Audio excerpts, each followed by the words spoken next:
এই হাসিনা যে অপকর্মের কারণে দেশ ছেড়ে পালায় গেছে, দেশে নাই। এই আওয়ামী লীগও সব অনেক লোক পালায় গেছে। আর আমরা ওই ধরনের কোনো কাজ করবো না যে ভবিষ্যতে আমাদের পালাইতে হয়। আমরা আমাদের দেশের মানুষ এবং দেশের সম্পদ রক্ষার জন্য যা কিছু করে আমরা সেটা করবো। আমি সেটা তো আবারও বলছি যে নামগুলো দেন, তাদের বিচার আইনের মাধ্যমে হবে। আমরা কোনো বিচার হাতে তুলে নেব।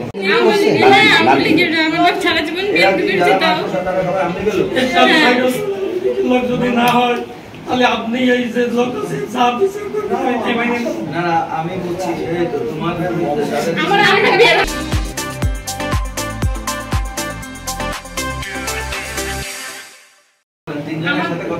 আমার আপু যদি ওই গ্রামে কাউরে একটা ফুক্কা দেয় বা কাউরে বলে যে এটা মেরে আসেন, তাহলে আমরা কোনো বিচার চাই না। যদি এই কথা কেউ বলতে পারে আমাদের গ্রামের ভিতরে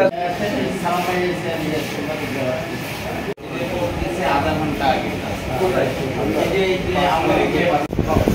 শেখ হাসিনা সরকার ক্ষমতাচ্যুত হওয়ার সাথে সাথে আপনারা শুনেছেন যে তত্ত্বাবধায়ক সরকার সিস্টার নিয়ে একটা গাইনি ওয়ার্ড চালানো। ডেলিভারি এই মাসে আমাদের 115টা হয়েছে, নর্মাল ডেলিভারি, সিজারিয়ান সেকশন 65টা। তো এখন এছাড়া তো গাইনিরও অনেক ওটি হচ্ছে, মাইনর ওটি, মেজর ওটি, গাইনির যেগুলো সেগুলো হচ্ছে রুটিন ওটি। তো এখন আমার মাত্র সিস্টার এই কয়েকজন। এখন মানুষ যখন অনেক সেবা পেতে চাবে, আসলে দেওয়া একটা মানুষের পক্ষে কতটুকুই বা সম্ভব, সে তো একটা মানুষ। তারপর দেখা যায় সিস্টারদেরও বয়স হয়ে গেছে।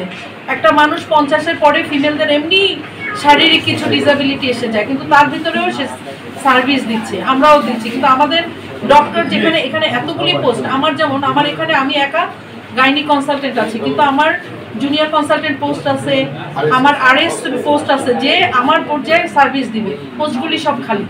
তো এইগুলিও আপনারা এই পোস্টে আমার ভ্যাকেন্ট যাতে না থাকে, এখানকার মানুষরা সেবা আমরা দেবো। কিন্তু আমার পক্ষে যেটুকু সম্ভব, আমি পারবো 1 কেজি চাল খেতে, ঠিক আছে, আমাকে যদি 10 কেজি ভাত দেয় এবং আমি না খেতে পারলে আমাকে বাঁশ দিয়ে খাওয়ানো হয়, এটা আমার পসিবল করতে হবে। এইখানে এরকম একটা সিচুয়েশন, তো এখানে কিভাবে করা যায়, এটা ম্যান পাওয়ার বাড়াতে হবে, আদারওয়াইজ সার্ভিস আমরা দিতে পারবো না।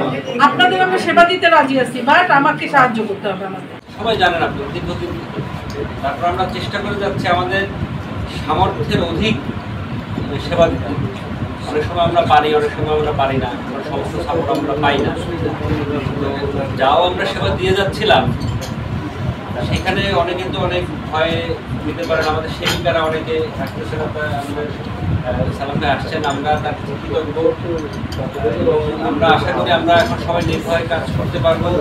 আমরা সেবা তো অবশ্যই দিতে চাই, কিন্তু সেবা যে নেবে সেগুলো প্রথমেই এসে মানে অন্যরকম কোনো আচরণ করে, কারণ প্রেক্ষাপট পরিবর্তন তো এইটা হলে আমাদের আসলে আমরা এইভাবে সম্মিলিত ছিলাম, আসছেন, আমরা সবাই আশান্বিত।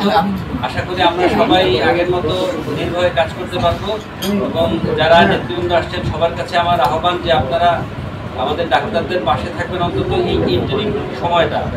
কারণ যদি একজন ডাক্তার ভয় পেয়ে সেবা না দেয়, আপনি কিন্তু জোর করে তাকে সেবা দেওয়াতে পারবেন।